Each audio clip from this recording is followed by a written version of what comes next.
it's Justin with Flat Creek Firearms right here today because I get this question a lot, and I probably do literally 100 handguns every year between sighting in red dots and actually moving and sighting in iron sights. And that's right.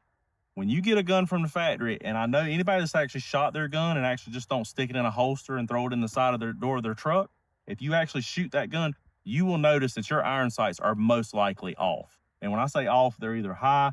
You really can't do anything about the height unless you're changing the front sight lower and higher to adjust for the elevation.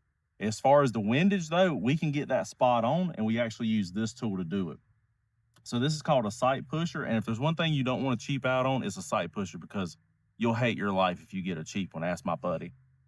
So we're going to use this, and we're actually, this is a buddy of mine's Glock that we did. We actually customized this Glock for him. So custom stippling, 3-color Cerakote, Timney trigger. We undercut it, and that's one of probably the best things is to undercut these guns. I mean, it just makes the way they feel phenomenal. We actually ported it. So these ports are absolutely crazy in this gun. We actually had to change the recoil spring to a tungsten 2-piece. And what spring are we running here? What spring is this? 13. This is a 13-pound spring in this gun. I actually have the, what I put mine, the 15? I got the 15-pound spring in mine. So same ports as I did on his. This is actually a 34. This is a 17L. I did the dove cut, stippling on it on the side here, and actually ported the barrel. And I'm not going to say who it was, but I actually copied it. And then this is my personal everyday carry 43X, running the Shield Arms mag. So this is 15 rounds. From the factory, Glock should absolutely be running 15 rounds out of this. I don't know why they didn't do a double stack. Yeah, I think it's a single stack is more reliable, but double stack's been around for so long, like they're reliable too. Shield Arms, actually, I like that because it actually gives me something to grab onto, like this, kind of like a stop on the bottom. So that's just a flared mag. Well, I don't care about it being flared or anything. I care about that lip. That's what I like having my hand on. And I am actually going to undercut this because you can see my index finger there is kind of digging in. So you don't have a lot of meat there, but I'm actually going to undercut this just a little bit just to make it feel a little more comfortable. Ported this one as well and did some extra deeper serration cuts in it. And Shadow Systems is notorious for putting serrations up on top like that. So I'm kind of calling this, I'm going to do some trigger work in it and stuff like that. And I'm kind of calling this, I do snake theme guns. So this is going to be probably called the cane break is what I'm going to call it, if you know anything about that rattlesnake. But so getting into it, you absolutely need to adjust your iron sights. That's what this is for. So we're going to dial his iron sights in. And then you got to shoot your gun too, because we need to know, I sight them in at 25 yards, which is what we are here. And you need to know when you're using your gun, you need to know if you need to aim a little bit low, a little bit high, as far as the elevation with your iron sights. So some of the ammo we're also going over because we need to know with these ports for competition purposes. I run these Federal 150 grain Syntechs, and they're pretty slow. So I need to make sure that I'm going to meet the power factor for competition. And then he wants to know, is he getting close to the same after I did the ports to save some money, because this ammo is actually more expensive. Can we run the Blazer Brass, which is cheaper ammunition, but still good, it functions and cycles perfectly. After porting it, are we going to get down to the same velocities as the Syntech, and then we don't have to buy the Syntech? We can run just regular full metal jackets and we'll be good. And then in my gun, I actually wanted to see what the velocities were after I ported it. I actually run the 72 grain 9mm Overwatch. The difference between the Overwatch and the regular ultralights is the ultralights are a 50 grain. This is a 72, so you just get more penetration. That's what this is for. So I wanted that little bit more penetration. So we're going to run through this real quick, and we'll kind of show you our process for getting iron sights and everything sighted in. So one of the things I want to show is look at the space in between these sights. I mean, they're practically center, about what you would see from the factory. Front sight, same thing, not canted, turn one way or the other. So we're going to show you exactly like when you shoot your gun from the factory, what it looks like. And maybe we'll get lucky. Maybe we'll get lucky and it'll happen to be dead in the center. So I'm putting that front sight right under that yellow dot, and I'm centering everything, making sure my margins are good, and then I'm pressing.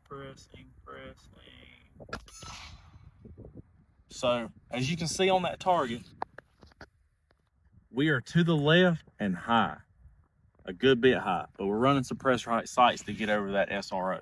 So see, that's something that this customer, I have to take a picture. I normally measure and tell them at 20 yards, 25 yards, you are about 4 inches high as far as the elevation goes. But we're gonna get that horizontal. We're gonna get the windage. We're gonna get that dialed in. And just so we know, we're doing kind of 2 tests today. The velocity off of that blazer with this ported barrel come out to 1173. And there's no sense in me taking that bullet out. I mean, we might as well just shoot it out. I mean, where's the fun in that?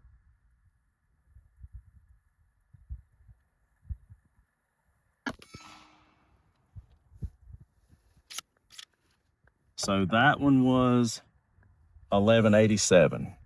So the box, I don't know if they have it on this one. Laser let me down. Nope. So we'll kind of judge that, because what we're trying to figure out is, does the blazer about the same speed as this? And I can already tell you the blazer's absolutely faster, because this stuff without a ported barrel runs about 890, 850. So what we're going to do is we're going to take time, and we'll probably throw in a couple of pictures just to show you what we're doing. But what we're going to do is, so we're hitting to the left, so we're actually going to float this side over until we hit dead center. We'll be a little bit high, but not bad. So we'll get back with you on that. All right, so you can see, I want everybody to see this, because this looks weird, but this is what it looks like when you do it properly and you make sure your gun's sighted in. Look at how much space we have on this side, and then look, we are practically flush on this side. And then we're going to check it real quick.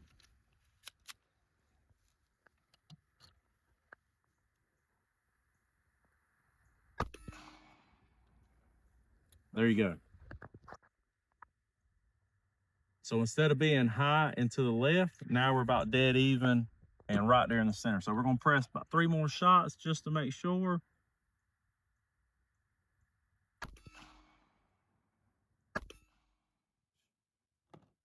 That's 3 shots. 2 of them are on top of each other. One of them's a little bit to the left.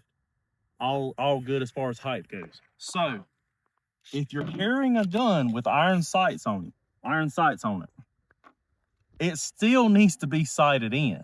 I don't know how many people buy a brand new gun, throw it on their side, carry it every day for years and years. God, I hope you never have to use it, or at least you've shot it enough to know that you need to aim on their right arm and at their belly button. So always check your guns. All right, so we just finished up my buddy's Gen 5, it was a Glock Gen 5 17L, and now we're doing my Glock 34. So same ports that I put in his, I just kind of dovetail cut that, just kind of cut it like a bobtail. This is actually the 34 Gen 5, and I'm running the Holosun comp on here. I just like that big window. And we're actually running the Syntech 150 Federal. It's a competition loads. This is at 25 yards.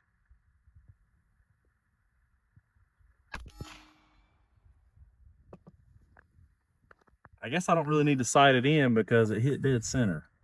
So that one hit dead center, so we're going to fire 3 more shots, and just so we can get a velocity average over here.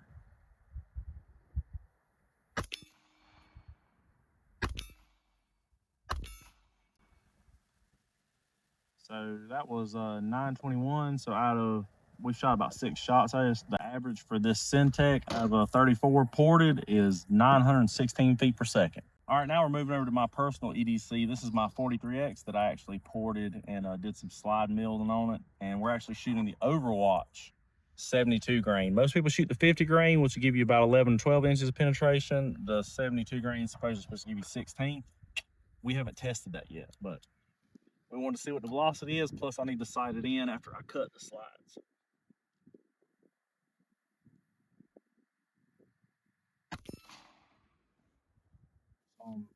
Good, I'm just directly high. So we'll say about 3 inches high as it come down.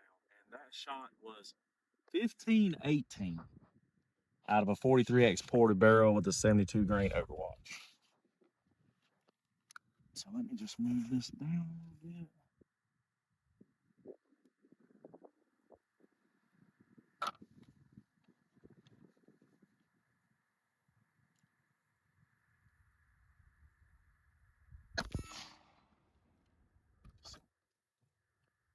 That one was 1477.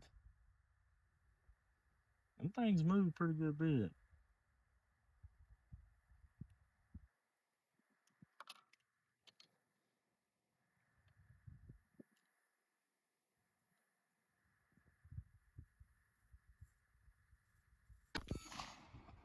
Down too much. And everybody will sit there and say, like, oh my God, I can't believe they're shooting them high dollar hollow points. Well, if this is what I'm going to carry in my gun, that's what I got to make sure it's hitting with.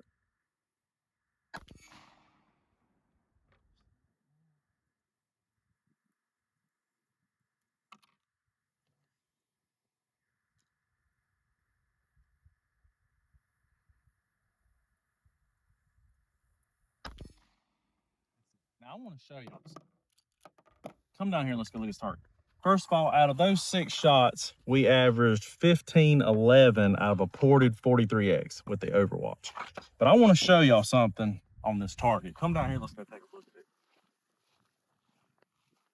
So I wasn't messing with the elevation. I was messing with just the elevation, not the not horizontal.